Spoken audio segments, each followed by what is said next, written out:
Welcome to the Grandpa Channel. I'm Steve Harris. My grandkids call me Rivers.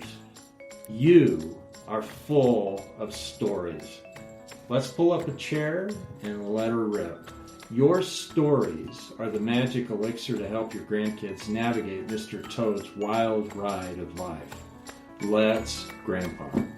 This episode of the Grandpa Channel is brought to you by Hires Big H, home of wonderful hamburgers, French fries, onion rings, the magical and medicinal, so I say, root beer freeze. Head to Hires and treat yourself like the legend that you are. Now back to the channel.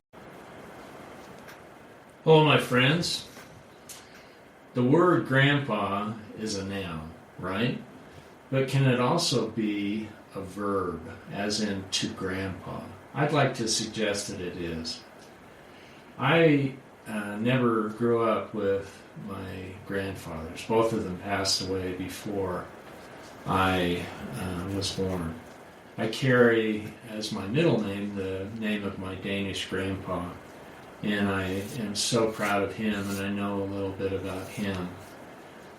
So I grew up as a grandpa orphan, and I will tell you that I spent a fair amount of time bemoaning the fact that I didn't have a grandpa, and I'd look longingly at situations where there was a grandpa and he was actively being with and loving his grandchildren.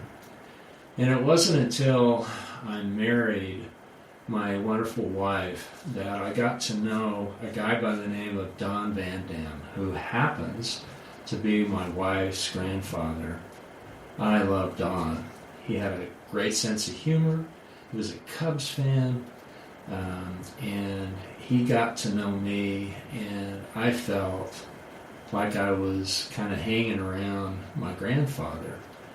And I don't know why I did this. I must have been feeling a little misty-eyed at the time, but I went to him and I said, "Grandpa, will you be my grandpa? Will you adopt me as your grandson?" And he smiled. He was really pleased by that request, and he readily and quickly said, "You bet.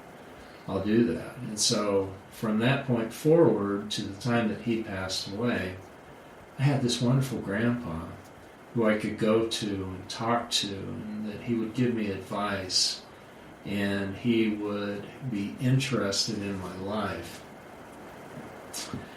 So there's this phrase that I like. It says, "Bloom where you are planted." Grandpas, are you blooming where you're planted? And what does that mean? In my mind, one of the things that means is there might be opportunities for you to be a grandpa to somebody who might not be your blood grandchild. And let me give you a great example of that. I was born with a cleft lip. I didn't have a cleft palate, which was a great blessing, but my lip was split right here. And my parents immediately sought some pediatric plastic surgery help. And they were able to fix the lip in a pretty decent way. But there was a real problem, and that was that my teeth, and I didn't know this when I was, really, really little, just came in skiwampus. They were all messed up. And if without any dental intervention, I would have looked like a gargoyle when I smiled. And so my mom and dad found a wonderful orthodontist here by the name of LeGrand Curtis. And I started going to Dr. Curtis when I was 6 years old. And when I was 6 years old, I had my first set of braces. And for about a period of, 6 weeks, maybe 6 hours, I thought, wow, this is really cool. Nobody in kindergarten had braces at that time. These were metal braces. But then the novelty, the novelty really wore off very, very quickly. And so I got to know Dr. Curtis in my visits, and he got to know me. And he was very curious about what I enjoyed in school. He knew that I was a pretty decent student. He knew that I loved baseball. And one day when I was 13 or 14, he said to me, he said, "Steve," he said, "I'd like to take you and your dad out to lunch." And I thought, great. My parents really loved Dr. Curtis. I think he was very fair with them on the cost of the braces. And so I went home and I told my dad, and he says, "Great, let's do it." We had no idea what he was going to say.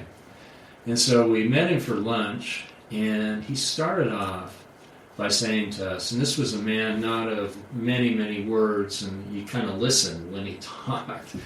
And he said, "I've been thinking about you and what you ought to do with your life." And I remember thinking, when he said that, I thought, "You've been thinking about me?" I mean, I was, wow, that's really cool. It's kind of a grandpa moment, almost a little bit. And he said, "I think you need to get an accounting degree, and then you ought to go on to law school." And so my dad and I have spent a lot of time talking about what I was going to do, and we hadn't come up with any ideas, really. And I looked at my dad, and my dad looked at me, and we both smiled, and we thought, that sounds like a great idea.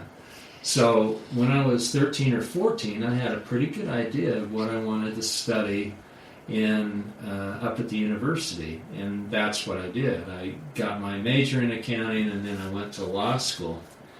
And when I think back on this example, this wonderful man who was not my grandfather, but was like a surrogate grandpa, that he thought about me, I don't know, maybe even prayed about what should I say at this lunch.